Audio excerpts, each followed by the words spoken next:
I'm WFAE education reporter James Farrell, and welcome back to Education Mondays. Let's dive into some of the latest education stories from around our region. We'll start right here in the Charlotte area. Charlotte-Mecklenburg Schools presented its budget request to Mecklenburg County commissioners last week.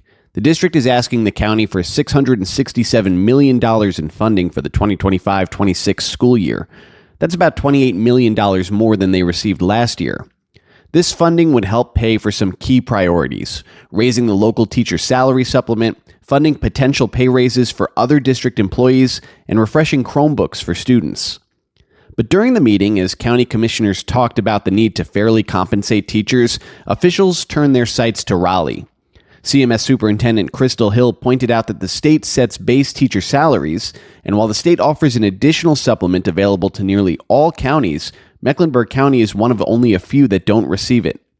Hill stressed that the conversation about teacher pay really needs to happen at the state level. She said the district kept the county's tight budget in mind with their request and suggested joint action between the county and the district to lobby the state in Raleigh. County Commission Chair Mark Jarrell also noted how Mecklenburg County residents are often making up for the state's funding deficiencies, calling it an extra burden on taxpayers. The county budget will be presented this week and should be adopted in June. Next, a concerning development regarding student and teacher data across the state.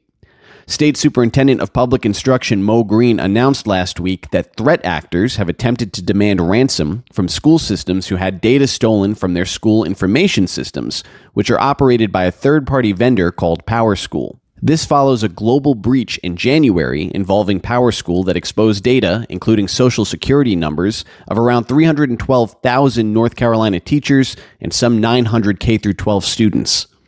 At that time, PowerSchool had stated the affected data was destroyed after they reportedly paid the hackers a ransom to view a video of its destruction. It appears the data at issue here is likely the same data stolen in January, but it's unclear if the same attackers are behind this apparent incident.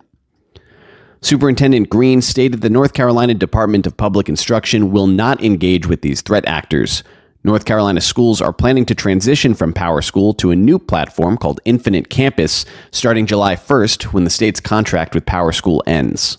Last, we go to Davidson County, where Davidson County school officials say they were, quote, hoodwinked about a school assembly held back in March that allegedly included religious content.